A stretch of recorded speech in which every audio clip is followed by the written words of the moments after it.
Kidnapping, খুন জখম হোক বা চুরি ডাকাতি, অন্য যে কোনো মামলার তুলনায় কিডন্যাপিং বা অপহরণের মামলা একটু বেশি আলাদা, একটু বেশি চ্যালেঞ্জিং। কিডন্যাপিং কেসে পুলিশের যুদ্ধটা শুধুমাত্র অপরাধ বা অপরাধীকে ধরা নয়, পুলিশের মূল যুদ্ধটা হলো সময়ের সঙ্গে। ঘড়ির প্রত্যেকটা কাঁটা প্রতিটা সেকেন্ডে জানান দেয় যে তোমার হাতে সময় আর বেশি নেই, your time is running out. যতক্ষণ না পর্যন্ত ভিকটিমকে অক্ষত অবস্থায় উদ্ধার করা সম্ভব হচ্ছে, ততক্ষণ নাওয়া খাওয়া এক প্রকার বন্ধই হয়ে যায় তদন্তকারী অফিসারের। আমাদের আজকের পর্বও সেরকমই এক রুদ্ধশ্বাস কিডন্যাপিং কেসের। নমস্কার, আমি প্রেক্ষা। ঘটনার সূত্রপাত 2008 সালের মার্চ মাসে। রাজ্য পুলিশের সদর দপ্তর ভবানী ভবনের সিআইডিতে এসে উপস্থিত হলেন শিবপুরের বাসিন্দা শরদ বুচাসিয়া। আইজি সিআইডিকে যিনি এক প্রকার বিধ্বস্ত অবস্থায় জানালেন, सर नमस्ते सर।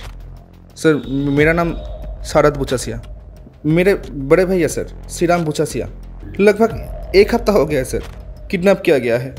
1.5 करोड़ रुपया फिरौती मांग रहे हैं सर। अगर हम पैसा नहीं देंगे ना सर तो वो मेरे बड़े भैया को जान से मार देंगे।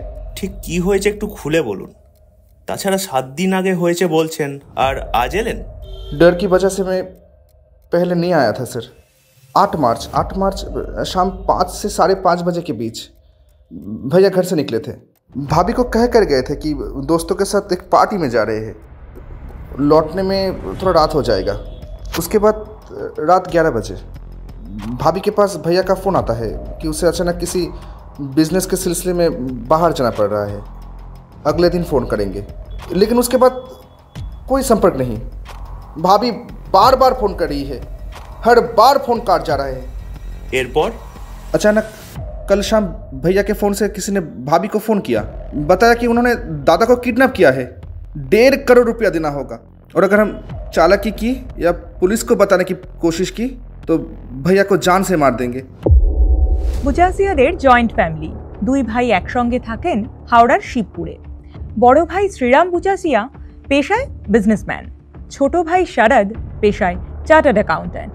দুজনেরই বয়স প্রায় 50-এর এদিক ওদিক।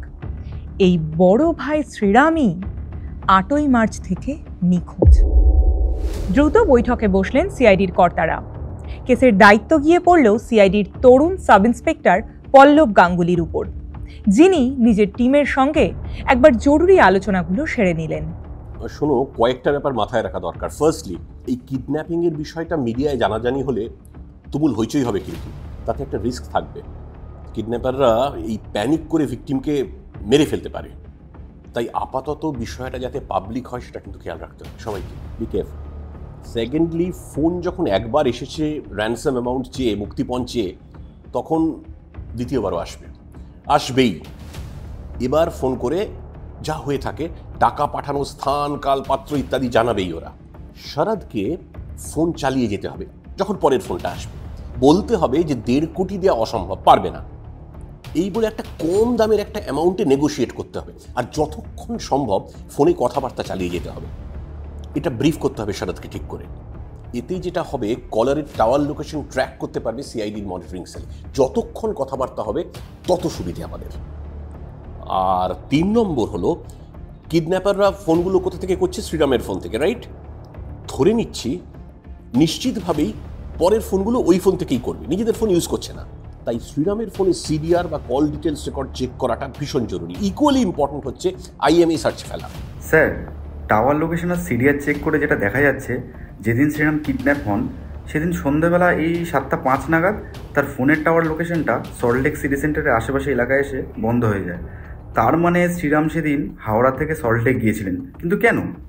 একটা জিনিস খেয়াল করো, মুক্তিপঞ্চে যে ফোনগুলো করা হয়েছে সবই কিন্তু ইডেন গার্ডেন্স, বাবুঘাট ওই চত্বর থেকে। ওখানে একটা নজরদারি দরকার। ফর অল ইউ নো, যদি সাসপিশিয়াস কিছু নজরে আসে।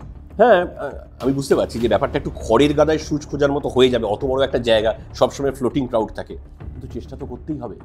You never know, just in case. কিডন্যাপারদের পরের ফোনটা এলো এর পরদিন দুপুরে, যথারীতি শ্রীরামের ফোন থেকেই। ফোনের ওপার থেকে টাকা জোগাড় হয়েছে কিনা এই প্রশ্নের উত্তরে পরিকল্পনা মাফিক শরদ জানালেন, सुनिए ना, इतने पैसे तो हम अपनी सारी जमीन बेच दें तब भी इकट्ठा नहीं कर पाएंगे। हाँ, मेरा मम्मी के नाम पर एक जमीन थी, उसे बेचकर हमने बहुत मुश्किल से 40 लाख का इंतजाम किया है। कृपया मेरा भैया को छोड़ दीजिए ना, प्लीज प्लीज छोड़ दीजिए। প্রত্যুত্তরে এলো বেশ কিছু গালিগালাজ। প্রায় গোটা একটা দিনের অনুনয় বিনয়ের পর অবশেষে কিডন্যাপাররা জানালো কোথায়, কবে এবং ঠিক কিভাবে টাকাটা দিতে হবে। অ্যামাউন্ট ওই 40 লাখই। বিকেল 5টা নাগাদ আইটিসি সোনার বাংলার সামনে চলে আসবেন। একজনের বেশি আসবেন না। হাফ হাতার শার্ট, কালো ট্রাউজার পরে আসতে হবে। যে ব্যাগে টাকা থাকবে সেটাও যেন কালো রঙের হয়, আর মাথায় যেন লাল টুপি থাকে। সার্ভিস রোডের মুখে ব্যাগটা নিয়ে দাঁড়াতে হবে। দেরি করলে আর পুলিশকে জানালে আপনার দাদা খালাস। ঘড়িতে দুপুর 2টো। আইটিসি সোনার। কথা মতো হাজির শারদ। পরে আছেন একটা হাফ হাতা শার্ট আর কালো ট্রাউজার, সঙ্গে মাথায় রয়েছে একটা লাল টুপি, ঠিক যেমনটা কিডন্যাপাররা বলেছিল। হাতে রয়েছে মার্লবোরো লেখা একটা কালো রঙের ব্যাগ, আর ব্যাগের ভিতরে 40 লক্ষ টাকা, যার প্রতিটা নোটেই শারদকে দিয়ে সই করিয়ে নিয়েছেন অফিসার পল্লব। সিআইডির টিমও রয়েছে চারপাশে, ছড়িয়ে ছিটিয়ে সিভিল ড্রেসে। কিন্তু কপাল খারাপ থাকলে যা হয়, হঠাৎ সব প্ল্যান বানচাল। 3টের পর থেকেই পল্লবরা লক্ষ্য করলেন আইটিসি সোনারের সামনে কলকাতা পুলিশের একের পর এক জিপ এসে থামছে, ফোর্স নামছে। 1 সেকেন্ড, এটা কি হলো? খোঁজ নিয়ে জানা গেল হবিত হওয়া ঠিক সেই দিনই আইটিসি সোনারের সামনে চিফ মিনিস্টারের একটা প্রোগ্রাম রয়েছে। পুলিশ অ্যারেঞ্জমেন্টের জন্য লোক আসছে। ওই যে কথায় বলে না, ব্যাড লাকি খারাপ হ্যাঁ। কিডন্যাপাররা এত পুলিশ দেখে প্রকাশ্যে তো আসবেই না, তাদের সন্দেহ তো জাগবেই। ঠিক তাই, এলোও না। প্রত্যাশিতভাবেই শারদের কাছে এলো কিডন্যাপারদের পরের ফোনটা। কাজটা কিন্তু ভালো করলেন না এত পুলিশ নিয়ে এসে। বারবার বারণ করেছিলাম। কাল সকালে আপনার দাদার লাশ আপনাদের বাড়ি পৌঁছে যাবে। হাজার অনুনয় বিনয়ের পর শারদ তাদের কোনো মতে বোঝাতে সক্ষম হলেন যে ওই পুলিশ তিনি নিয়ে যাননি। ফাইনালি কি ঠিক হলো?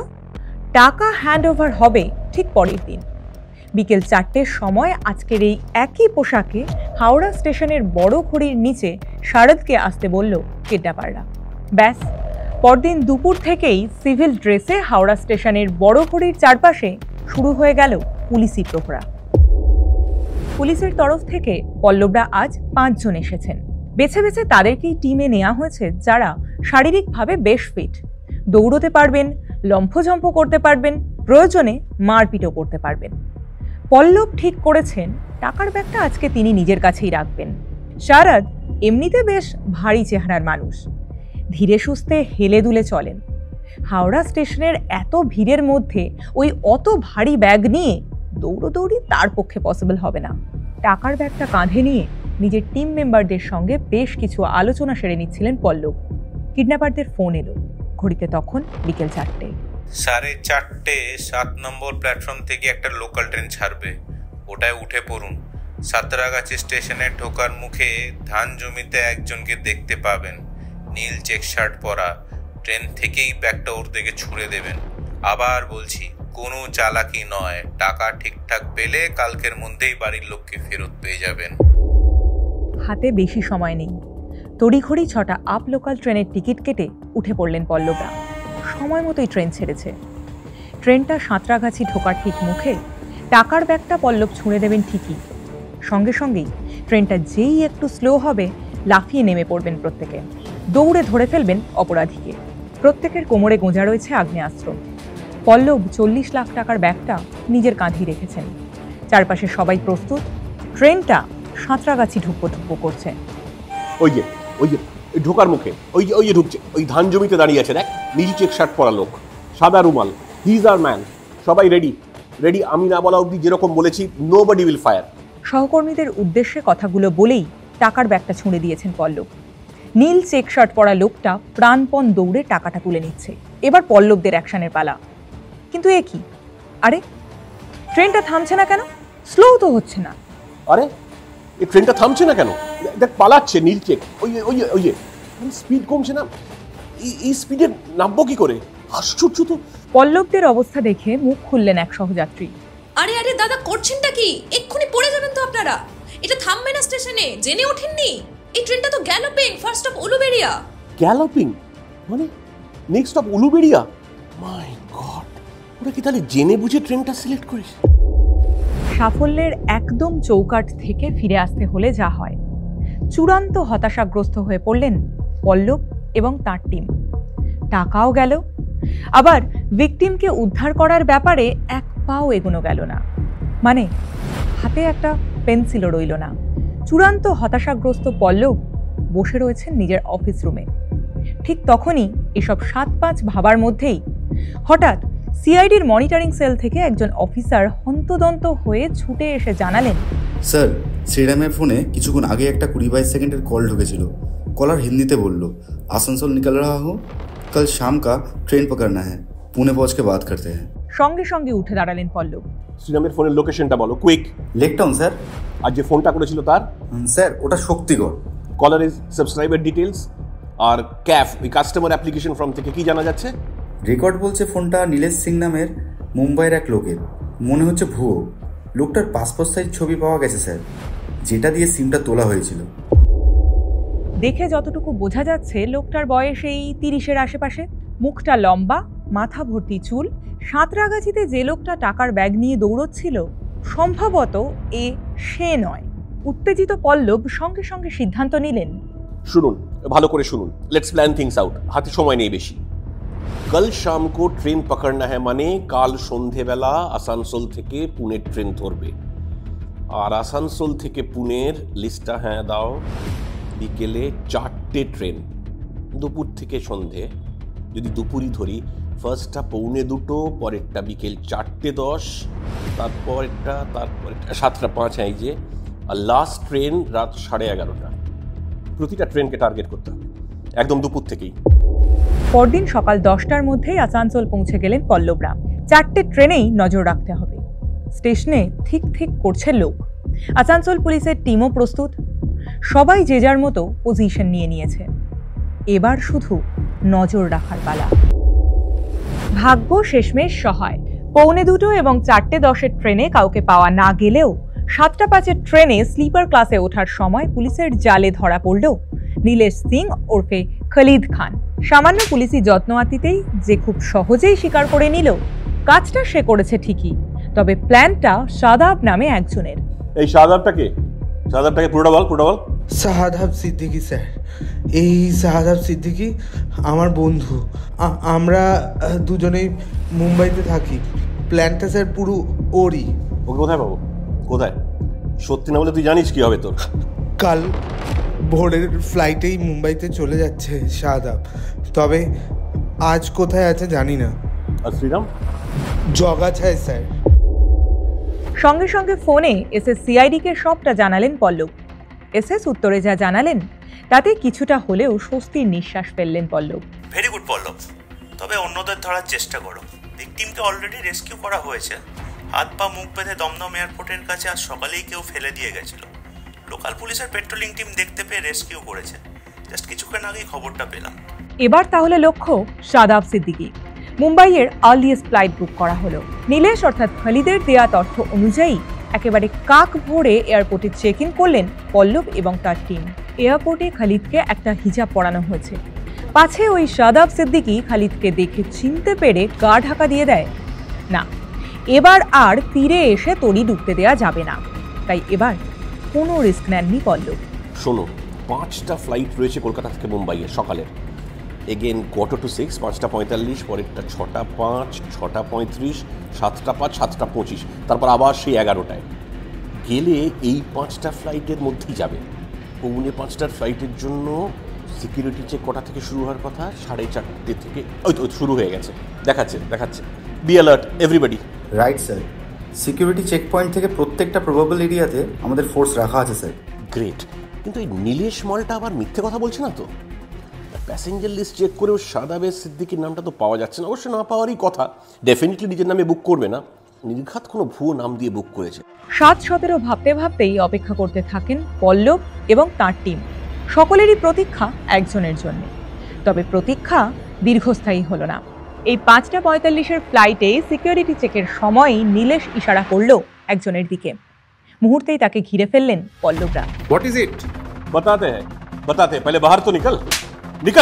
যেটুকু জানা গেল, এই শাহাদাব সিদ্দিকী, খালিদ খান আর কামরান নামের অন্য আরেক সাগরেদ, এই তিনজন মিলেই গোটা কাজটা করেছে।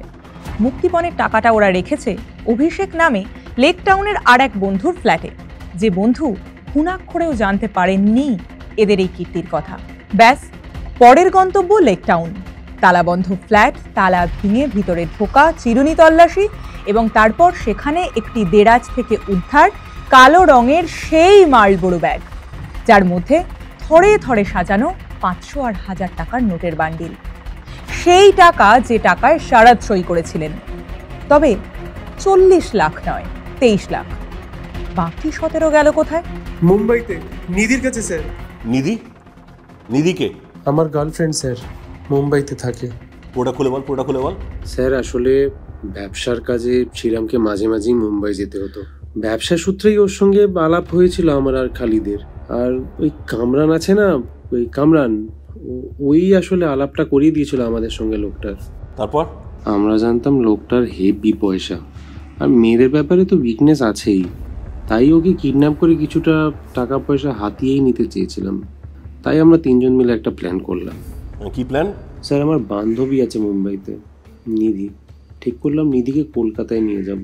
তারপর শ্রীরামকে বলেছিলাম আমার বান্ধবী আসছে, ও কলকাতা ঘুরতে চায়। ও প্রথমে রাজি হলো না, তারপর নিধি সবটা ম্যানেজ করলো। हम पहली बार कोलकाता आ रहे हैं, प्लीज श्रीराम जी अब थोड़ा कोलकाता घुमा दीजिए ना हमको। তো উনি রাজি হয়ে গেলেন? হ্যাঁ স্যার, ওই যে বললাম মেয়েদের ব্যাপারে হেভি দুর্বল। তারপর নিধি আমাদের সাথে কলকাতা এলো স্যার। ঠিক হলো সল্টলেক সিটি সেন্টারের সামনে থেকে আমাদের গাড়িতে ওনাকে তুলে নেওয়া হবে। নিধির অনুরোধ ফেলতে পারেননি শ্রীরাম। অপহরণের দিন সিটি সেন্টারের সামনে কথা মতো চলে আসেন তিনি। সামনে এসে দাঁড়ায় রূপেশ অর্থাৎ শাহাদাব সিদ্দিকীর গাড়ি। গাড়ির মাথায় একটা লাল বাতি লাগানো, যেমনটা ভিআইপিদের গাড়িতে থাকে আর কি। ভিতরে বসে নিধি। হ্যাঁ, আর তারপর উনি গাড়িতে উঠলেন এবং গাড়িটা চলতে শুরু করলেই আমরা মাথায় পিস্তল ঠেকিয়ে দিলাম। তারপর আমি, খালিদ আর কামরান মিলে ইউকো প্লাস দিয়ে লোকটার হাত পা বেঁধে দিয়েছিলাম। কামরানকে ধরতে পুলিশকে বেশি বেগ পেতে হয়নি। টাওয়ার লোকেশন ট্র্যাক করে খুব সহজেই পুলিশের জালে ধরা পড়ে গিয়েছিল সে। তারপর জগাছার একটা ফ্ল্যাটে নিয়ে গেলাম আর ওখানে গিয়ে আটকে রাখলাম শ্রীরামকে। আর ঠিক পরের দিন উদ্বিগ্ন স্ত্রীর ফোন শারাদকে, এবং তারপরের দিন সকালে ভবানী ভবনে সোজা সিআইডির অফিসে এসে হাজির শারাদ। এদিকে মুম্বাই পুলিশের ক্রিমিনাল রেকর্ডস চেক করে দেখা গেল এই শাহাদাব সিদ্দিকী ওরফে রূপেশ সিং লোকটি একজন ওয়ান্টেড ক্রিমিনাল। এর আগেও বহু কেসে নাম জড়িয়েছে সে মুম্বাইতে। এক কথায় অপরাধের মূর্তিমান দশকর্ম ভাণ্ডার। কিন্তু নিধির কি হলো?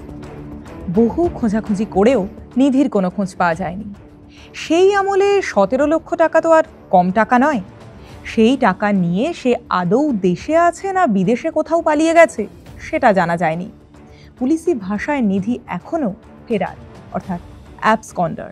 সমস্ত সাক্ষ্য প্রমাণ বিবেচনা করে মহামান্য আদালত শাহাদাব সিদ্দিকী, খালিদ খান এবং কামরান এই তিনজনের জন্যই বরাদ্দ করেছিলেন যাবজ্জীবন কারাদণ্ড। আটঘাট বেঁধেই মাঠে নেমেছিল কিডন্যাপাররা, কিন্তু এত করেও শেষ রক্ষা আর হলো কই। ধর্মের কল বাতাসে তো নড়বেই। আজ এই পর্যন্তই। পরবর্তী সপ্তাহে আমাদের ক্রাইম ফাইল থেকে আরও একটি চাঞ্চল্যকর মামলা নিয়ে হাজির হব আমি, প্রেক্ষা। ততক্ষণ ভালো থাকবেন। ভালো লাগলে আমাদের চ্যানেলটা লাইক, শেয়ার আর সাবস্ক্রাইব করতে ভুলবেন না। নমস্কার।